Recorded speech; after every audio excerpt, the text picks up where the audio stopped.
Dear student, welcome to chapter 16, and then we're going to discuss further about personal selling and also sales promotion. Here are some topic outlines. The first time we're going to discuss about the nature of personal selling and the roles of the sales force, managing the sales force, the personal selling process, and the last one we're going to discuss also about sales promotion. Based on its definition, personal selling is the interpersonal part of the promotion mix and can include face-to-face communication, telephone communication, web or video conferencing. And then if we talk about sales promotion, it's always related with salespeople who help the company to sell the product. They are an effective link between the company and its customer to produce customer value and company profit. What they do? The first one, they're representing the companies to customers. Representing the company to customer means they're selling the product, they're communicating to customer about the company's product, they educate customer as well. And then representing the customers to the company means that they listen to the opinion of the customer after they consume the product of the company, and after that listen the critics and deliver it to the company. And they will also working closely with the marketing department. In order to help the company to achieve their goals related with sales, they need to manage the sales force. Salesforce management is the analysis, planning, implementation, and also control of Salesforce activities. In order to do some design on the structure of the Salesforce, it will be divided into 4 types of structure. The first one is territorial Salesforce, product Salesforce, customer Salesforce, and complex Salesforce structure. The first type of Salesforce structure, named territorial Salesforce structure, refers to a structure where each salesperson is assigned an exclusive geographic area and sells the company's full lines of products and services to all customers in that territory. It's defined salesperson job clearly, and then they have some fixed accountability about some area they need to explore more, and then they need to dominate on, and they need to report. And then the lower sales expenses because they only work and then move on the same area. Also improve relationship building and selling effectiveness. Some example of territorial sales force structure such as when Caplang, they try to divide some different area of Indonesia, such as in Java Island, and there's another area in Bali Islands, and then in each island, there are one manager that coordinate their sales force to work on that specific area only. So they sell all the product of the company on that specific geographic area that decided by the company.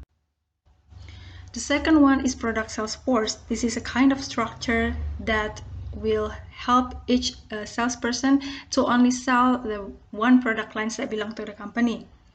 Just for example, Sharp, they have different category of product, but for the television, it's only handled by one team of a sales force, and while the other types of Sharp products such as washing machine or maybe air conditioner will handle by a different team of sales force.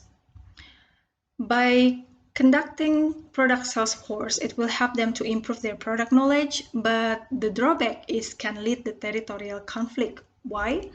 Because they don't divide their sales force team into different geographical areas. So sometimes in one similar geographic area or territorial, they have different team. So that's why it will create some conflict. The third one, the customer sales force structure, refers to a structure where each salesperson sells along customer or industry lines. So the focus on the customer sales force structure, they focus in different customers, whether it's an individual customer or maybe a business customer. Just for example, in a banking or hotel industry, especially in hotel, sometimes they make some different salespersons.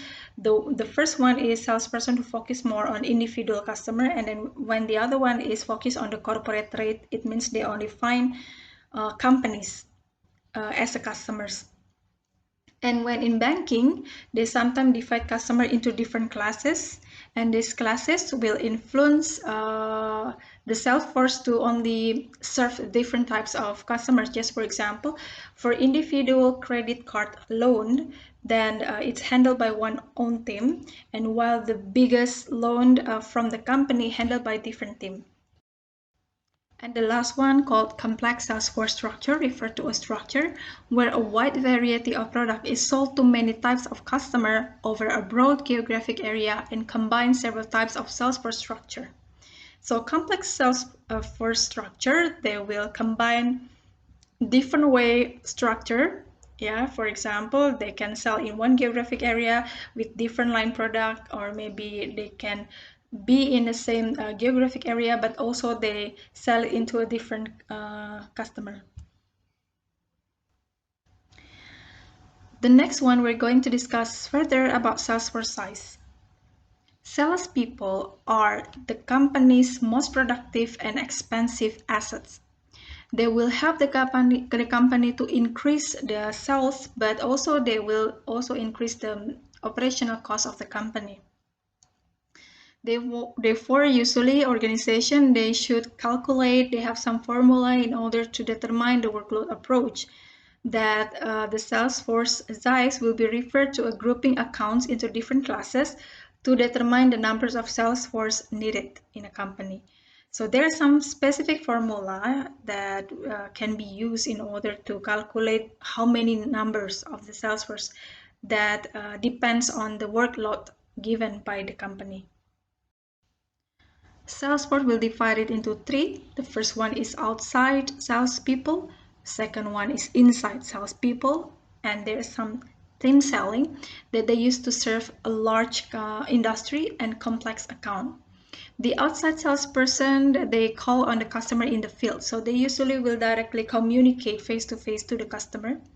While inside salespeople, they conduct business from their office and often provide support to the outside salespeople. They conduct some technical sales support people and also sales assistants. A company should make sure that they carefully recruit and select their salespeople. They have to make sure, because a poor selection will finally end up on the lost sales or disrupt the customer relationship. And then based on the compensation, salesperson will receive four types of compensation. It will be depends on the agreement with the company itself. The first one is fixed amount. It's like a monthly fixed salary received by the salesperson. The second one is variable amount. It will be depends on maybe numbers of customers that they can close. They will do on the closing, and how many customers finally buy the product through them, or maybe how many target they can achieve. And then expenses, it is based on the cost of the transportation, of a cost of a communication being spent by the salesperson, but it can be finally paid by the company. Fringe benefit is some benefits that received by the salespersons by working in a company, such as maternity leaves. They will get a housing, they have some health insurance, and so on. In order to manage the sales force, the marketer, the manager, they should be able to supervise and motivating the salespeople. The goal of supervision is to help the salespeople to work smart by doing the right thing in the right way, while the goals of motivation is to encourage the salespeople to work hard and energetically towards sales force goal. There are several tools can be help and support the salespeople. The first one, training. Of course, salespeople always need training because they need to be trained how to communicate to customer, how to become wise, how to handle some objection, how to become honest, and how to treat and serve the customer better. And then sometimes there's some sales meeting where the company invite those who have an experience to share the experience to the junior salesperson, and they can also share some motivation. They can motivate each other. And then the live sales presentation, this is some kind of event usually provided by the company. So the salesperson will be able to give some live sales presentation in front of their customers. And then the last one is servicing accounts, where in order to build some good relationship, sometimes companies should spend some money to treat customer better, to give a better service, such as treat them for their lunch or maybe for their dinner, invite them to some event that entertain them also, so it builds a better relationship, and then attract them to finally end up with buying the company's product. There are several steps that will be passed by the person who sell the product to the customer. It's called personal selling process, and then the goals of the personal selling process is to get new customers and obtain order from the customers. The first step is prospecting by identifying qualified potential customers through referrals such as customers, suppliers, dealers, or internet. You can get a lot of information or sources to try to find who is your customer and then who is qualified and potential customer from everywhere. You can find from the internet, from your own network in the social media, from your own network, from your own contact, and then from the other customer who recommend the other customers, and then from suppliers or from dealers.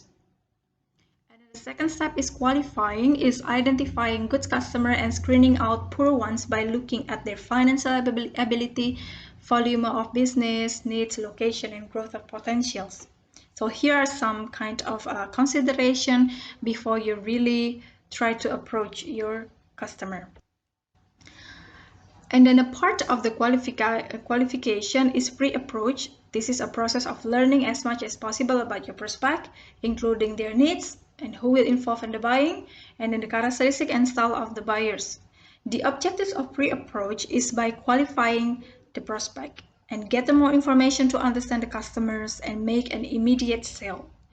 How to approach them? You can personally visit them and then call them, or maybe sending some letter.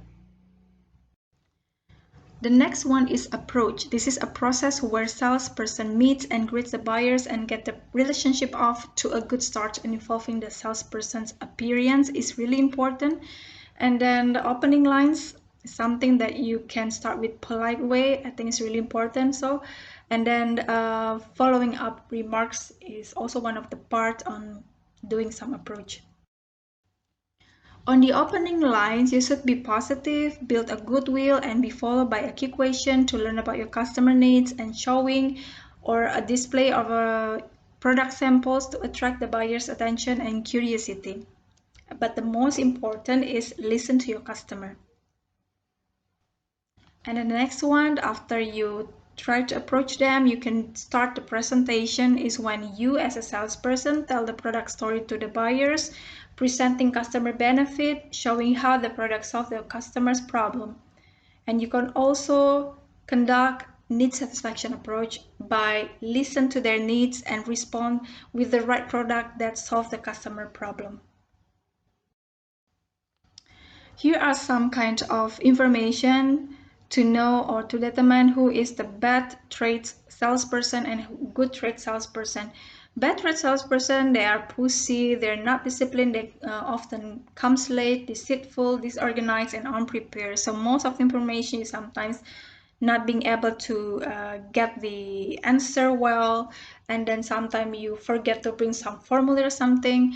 But the good traits of salesperson, they are good listeners, they're empathic, and then honest, dependable, thorough, and also follow-up types. What is the meaning of the follow-up types? This is a person always asking about how are you, and then asking you about how you're doing, about when you try to consume the product or when you try to use the product. So follow-up type is sometimes some people who always want to build some relationship with other people. And then handling objection is a part of the process of selling the product, because sometimes they get some objection by the customer. This is a process where salesperson try to resolve the problem. They are logical, psychological, or unspoken, and it's really important for the manager to motivate the salesperson to be able to be on track again to finally achieve the goals. At the end, AI is closing. This is a process where salesperson should recognize some signal from the buyers, including physical actions, comments, or question to close the sale. Maybe you can also try to step to the next phase. This is follow up. This is the last step in which the salesperson follow up after the sale to ensure customer satisfaction and repeat business.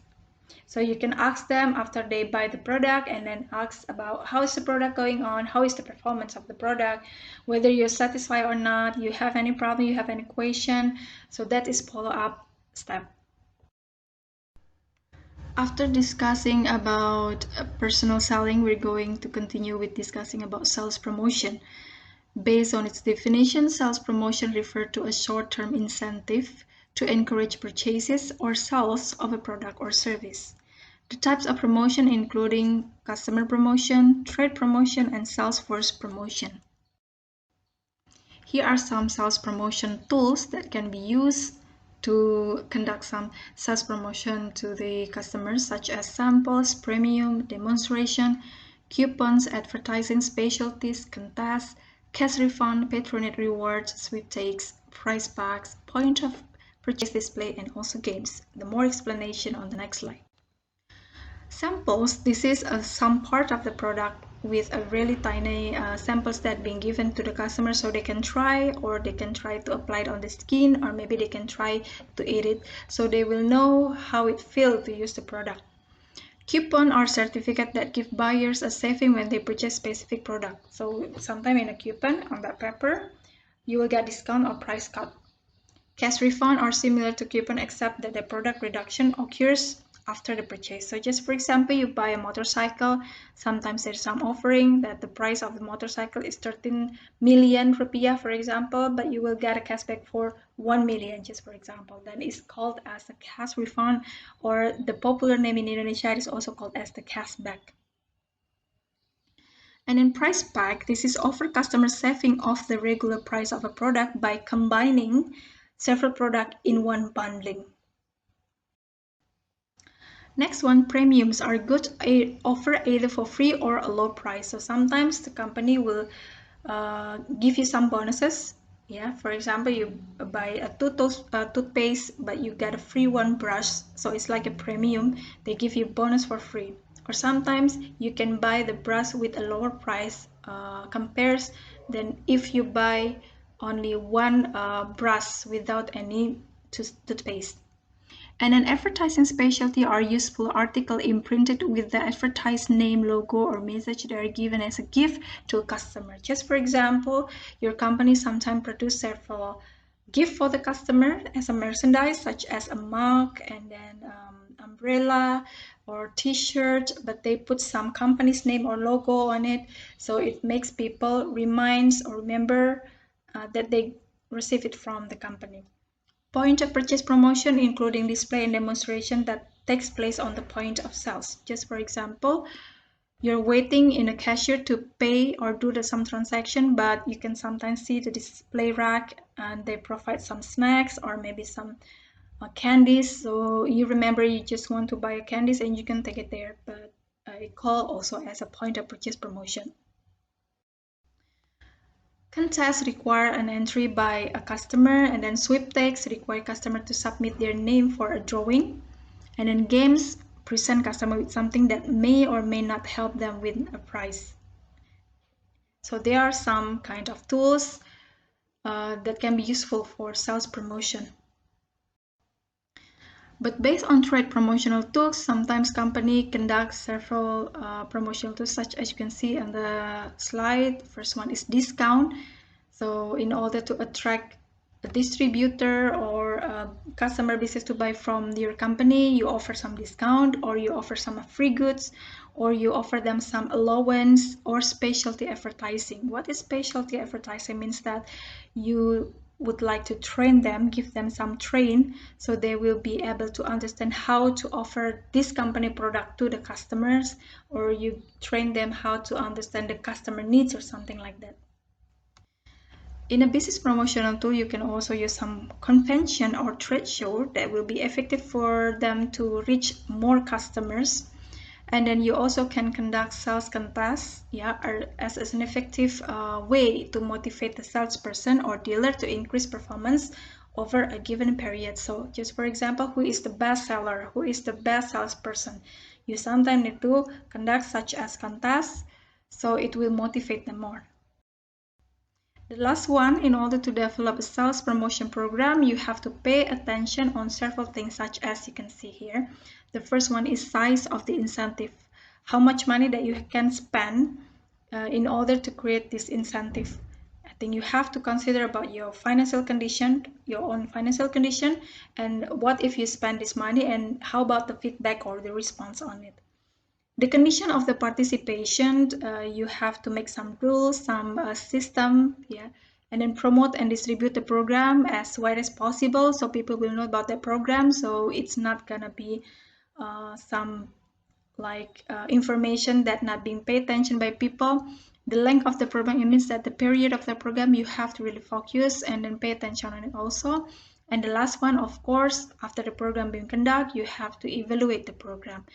This is the end of chapter 16. If you have any question, you can just write it down on the Microsoft Team for today's meeting. I think that's it. Don't forget to place your name and also your NPM. Thank you.